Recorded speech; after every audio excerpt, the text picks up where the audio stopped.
मध्य प्रदेश सरकार के मंत्री तुलसी सिलावट जी हमारे साथ हैं। लोकसभा क्षेत्र में दौरे पर निकले हुए हैं। चौथे चरण का चुनाव है सर, क्या तैयारी आप देख रहे हैं? 8 सीटों पर चुनाव होगा। देश का नेतृत्व देश के प्रधानमंत्री मोदी जी करते हैं। मध्य प्रदेश का नेतृत्व डॉक्टर मोहन यादव जी करते हैं। भाजपा जो बोलती है वो करती है।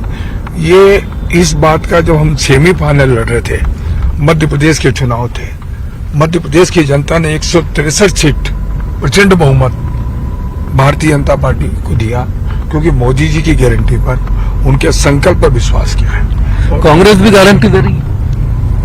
आपको याद दिला दूं, मैं 2018 में इन्होंने एक वचन पत्र तैयार किया था कि मध्य प्रदेश में कांग्रेस की सरकार बनी तो जो हमारा अन्नदाता है, जो हमारा किसान है, उसके मात्र 10 दिन में 2 लाख का कर्ज माफ कर देंगे।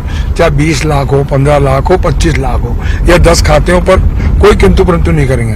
पर मैं आपसे पूछता हूँ, एक भी किसान का 2 लाख का कर्ज माफ नहीं किया। उन्होंने धोखा दिया। बेरोजगारी भत्ता युवाओं को नहीं दिया। बेटी के जो शादी होती थी गांव में 21 से बढ़ा के 51 कर देंगे, वो भी नहीं किया। और स्व-सहायता समूह के लोन माफ कर देंगे। कांग्रेस के वचन पे कोई विश्वास नहीं करता। अभी तो पूरा देश हमारे देश के प्रधानमंत्री की गारंटी, उनके संकल्प पे विश्वास करता है। आपने अभी बात की कांग्रेस के 18 के वचन पत्र की। कांग्रेस का नया मैनिफेस्टो भी आया हुआ है।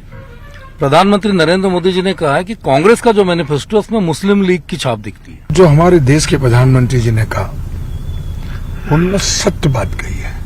मैं भी उनके स्वर में स्वर मिलाकर अपनी भावनाओं को सम्मिलित करता हूँ। जो कांग्रेस तुष्टीकरण की राजनीति करती है, कई वर्षों के संघर्ष के बाद, तपस्या के बाद राम जी अयोध्या में अपने शीर्ष स्थान पे बैठ रहे थे, उसका निमंत्रण देश के प्रधानमंत्री जी की तरफ से पूरी कांग्रेस को गया था। बड़े जिसकी मति खराब हो, कांग्रेस की मति खराब हो गई, उनका सोच खराब हो गया। जब राम जी की प्राण प्रतिष्ठा का निमंत्रण ठुकरा दे, इससे बड़ी घटना देश के लिए कुछ नहीं हो सकती। ये कांग्रेस का सोच है। नरेंद्र मोदी जी ने एक बात और कही थी, ओबीसी आरक्षण को लेकर कर्नाटक में उन्होंने कहा कि हम ओबीसी आरक्षण में मुस्लिमों को आरक्षण देंगे। तो क्या आपको लगता है कि कहीं न कहीं जो पिछड़ा वर्ग है उसका हक मारने का काम कर रही कांग्रेस? कांग्रेस कभी स्थिर और स्थायी अपने घोषणा पत्र पे कभी नहीं रही। SC/ST की बात करती है, पिछड़ा वर्ग की बात करती है।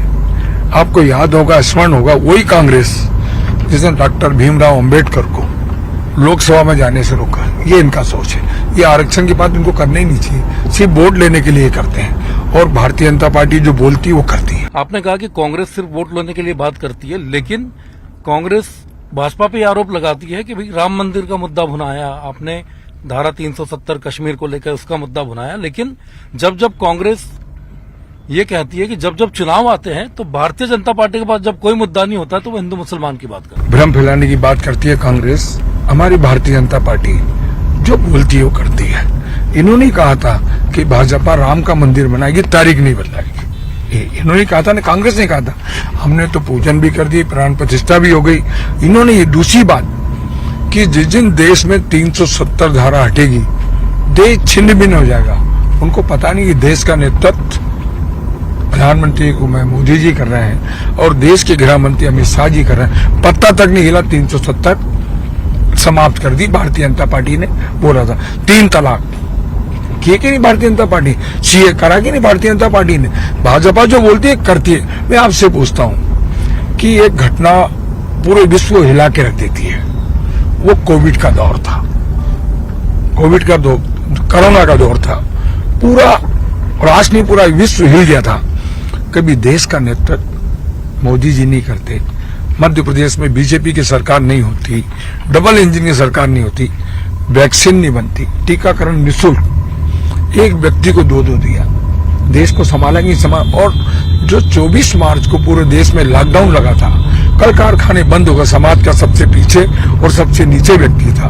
पूरे राष्ट्र में निःशुल्क अनाज देने का काम, ये पवित्र काम भारतीय जनता पार्टी ने किया। और आप जानते हैं कि एक व्यक्ति को 5 लाख का इलाज, आयुष्मान कार्ड, एक घर में 4-4, ये मोदी जी की उपलब्धि है, ये भाजपा की उपलब्धि है। जो भाजपा बोलती है वो करती है।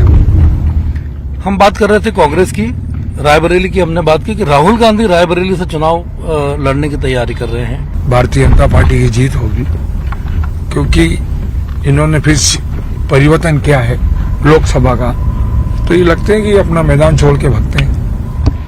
राहुल गांधी ने कहा था कि डरो मत।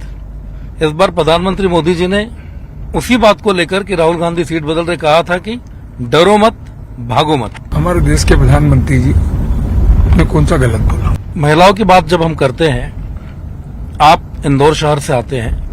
इंदौर शहर से कांग्रेस के प्रदेश अध्यक्ष जीतू पटवारी जी हैं। भारतीय जनता पार्टी के एक नेत्री इमरती देवी जी को लेकर वो कुछ बयानबाजी करते हैं, लेकिन उसके बाद बीजेपी नाराजगी जो जाहिर करती है, जीतू पटवारी को लेकर आप क्या विचार आपको रखता है? जो कांग्रेस के अध्यक्ष जीतू पटवारी जी ने, उन्हें इमरती देवी एक भाजपा के वरिष्ठ नेता हैं, पूर्व मंत्री हैं और दलित हैं, उस मात शक्ति का अपमान, मतलब पूरी मात शक्ति, पूरे देश का, मध्य प्रदेश का, हमारी मात शक्ति का अपमान, हमारी बेटी का, हमारी बहन का, हमारी माँ का अपमान, उसके साथ एक दलित महिला के साथ इस प्रकार की भाषा का जो उपयोग किया है, ये कांग्रेस का, हमारी मात शक्ति के प्रति उनका सोच, उनका चरित्र पूरे मध्य प्रदेश और देश के सामने आ गया है।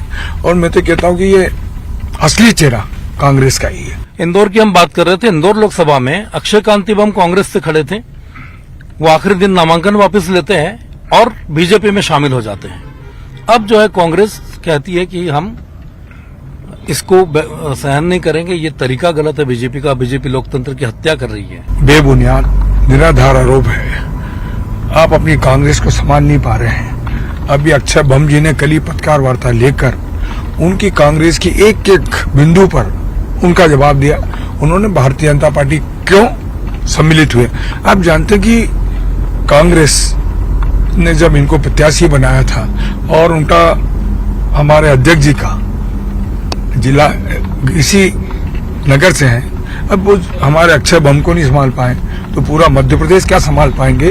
और अपना घर संभालो, फिर हमसे सवाल करो। लगातार लोग कांग्रेस छोड़कर भारतीय जनता पार्टी में आ रहे हैं, तो कहीं न कहीं कार्यकर्ताओं में कुछ नाराजगी तो नहीं दिखती इसको देख? भारतीय जनता पार्टी एक व्यापक विचारधारा है, एक संगठन है। आप जानते हैं, मैं एक सीधा सी इंदौर का उदाहरण दे रहा हूँ। हमारे कैलाश जी भाजपा के वरिष्ठ नेता हैं, एक नंबर से लड़े, संजय शुक्ला जी आ गए, कहाँ पत्ती कैलाश जी ने गले लगाया। और यही भारतीय जनता पार्टी है जो मैं भी तो 2020 में जब से आया हूँ, जो उन्होंने कहा था, मतलब वहाँ कांग्रेस में मैं 4000 से जीतता था, मैं 2020 में 53 से जीता और यहाँ भी 69,000 से जीता। ये है भारतीय जनता पार्टी की कार्यकर्ताओं की, योद्धाओं की, भाजपा के प्रति, मोदी जी के प्रति प्रेम और स्नेह के कारण मैं इतने वोटों से जीता। आपने कैलाश जी की बात की, ये भी बताया कि जब आप कांग्रेस में से बीजेपी आए थे तो कैसे थे। कैलाश विजयवर्गीय जी आपकी तारीफ में हमेशा एक बात कहते हैं कि तुलसी सिलावट जी को देखकर ऐसा लगता है कि इंदौर में सबसे पुराने भाजपाई तुलसी सिलावट जी हैं। उनका समर्पण और उनकी जो योग्यता है वो भारतीय जनता पार्टी के जो कार्यकर्ता में होनी चाहिए वो उनमें दिखती है। कैसी एनर्जी आती है? ये उनका बड़प्पन है। मैं उनका आभार मानता हूँ कि अपने भाई के प्रति वो अच्छा सोचते हैं। इंदौर लोकसभा के चूलाखेड़ी जो जगह है उसके लिए हम लोग जा रहे हैं। एक महत्वपूर्ण बात और है, आपने गुना में भी देखा, चुनाव प्रचार आप करके रहे, गुना सीट भी इस बार हॉट सीट आ रही है। क्या देखा बदलाव आपने पिछले चुनाव की तुलना में?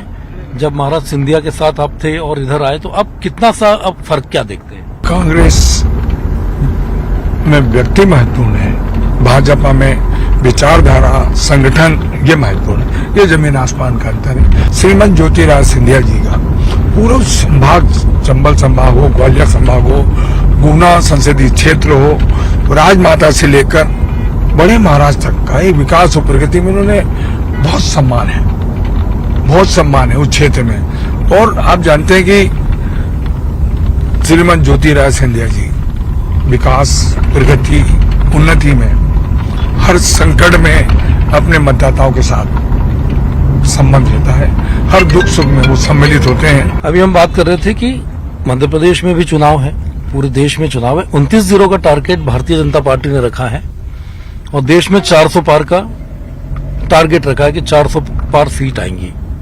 कितना अनुमान तुलसी सिलावट जी का है? आप जानते हैं अब की बार 400 पार हमारे देश के प्रधानमंत्री की गारंटी पर, उनके संकल्प पर विश्वास करता है पूरे देश में अब की बार 400 सरकार, फिर से मोदी सरकार, मध्य प्रदेश में 29 की 29 सीट भाजपा को मिलने वाली है। प्रधानमंत्री नरेंद्र मोदी जी ने कांग्रेस की एक चीज का जिक्र किया। सैम पित्रोदा ने ये कहा था कि जैसे अमेरिका में विरासत पर कर लगता है वैसा व्यवस्था इधर भी होनी चाहिए। एक व्यक्ति जो है उसके जाने के बाद उसकी 55% संपत्ति सरकार के पास आएगी और फिर वो वितरित की जाएगी। मैं इनके इन विचारों से बिल्कुल सहमत नहीं हूं। ये हमारा देश है, ये संस्कृति का देश है, आदर्श का देश है और यहाँ पर मूल्यों पर राजनीति होती है, मूल्यों आधारित राजनीति होती है। अमेरिका और भारत में बहुत अंतर, जमीन आसमान का अंतर। ये है तुलसी सिलावट जी, जो ये दावा कर रहे हैं कि भारतीय जनता पार्टी न केवल मध्य प्रदेश में 29-0 हासिल करेगी बल्कि पूरे देश में जो है वो 400 पार सीटों की जो कामयाबी है या 400 से ज्यादा जो सीटें वो भी हासिल करेंगी। जहां तक सवाल इंदौर की राजनीति का है तो इंदौर की राजनीति का स्वरूप ऐसा है कि यहाँ जब भी कुछ होता है तो बड़ा धमाका ही होता है और उसकी चर्चा पूरे देश में होती है। सिलावट जी से लगातार हम तो बातचीत करेंगे और कुछ और मुद्दों पर हम जब लोकसभा चुनाव के क्षेत्र में जब हम पहुंचेंगे तो कुछ और चुनाव पर या कुछ और मुद्दों पर हम बातचीत करेंगे उनसे।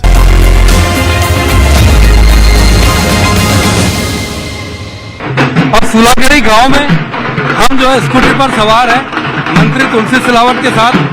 सुलाखेड़ी गांव में हम घूम रहे हैं स्कूटी पर लेकर और सुलाखेड़ी गांव में मंत्री तुलसी सिलावट लगातार लोगों से मिल रहे हैं, जगह जगह पर लोगों से चर्चा कर रहे हैं। सिलावट जी, लगातार लोगों के बीच आप पहुंचे और आपने भी यहाँ पर टोली की जो बैठक हुई उसमें कहा कि ये मेरी अयोध्या है। हाँ, मेरी अयोध्या है। ये एक तरफा मोदी जी के साथ है, शंकर लालवानी जी के साथ है, मुख्यमंत्री डॉक्टर मोहन यादव जी के साथ है, भाजपा के साथ है। क्योंकि भाजपा जो बोलती है वो करती है। करोड़ों की सड़कें बनाई, पानी जल सब कुछ देने का प्रयास किया हमने। अभी हम देख रहे थे कि लगातार आप लोगों से बात कर रहे थे, इतने लोगों की भीड़ थी यहाँ पर, करीबन 100-150 लोगों की भीड़ थी। हर आदमी को तुलसी सिलावट नाम से बुला रहे थे, क्या वजह इसके पीछे? इसके वर्षों से मेरा संबंध 1985 में एक सेवक के रूप में मैं यहाँ कार्यकर्ता के रूप में आया था। तो मैं परिवार का रिश्ता, विश्वास का रिश्ता, बेटे का, भाई का, मित्र का रिश्ता मेरा बन गया। लगातार आप लोगों के बीच जा रहे हैं, जिस तरह से लोगों का उत्साह दिख रहा है, आपको क्या लगता है कि इस बार जो नतीजे होंगे कैसे रहेंगे? अब की बार मध्य प्रदेश में 29 के 29 सावेर 2 लाख पार। आइए भाभी। चलिए, हमसे बात करने के लिए बहुत बहुत धन्यवाद। ये थे मंत्री तुलसी सिलावट जो अब की बार 400 पार का दावा कर रहे हैं।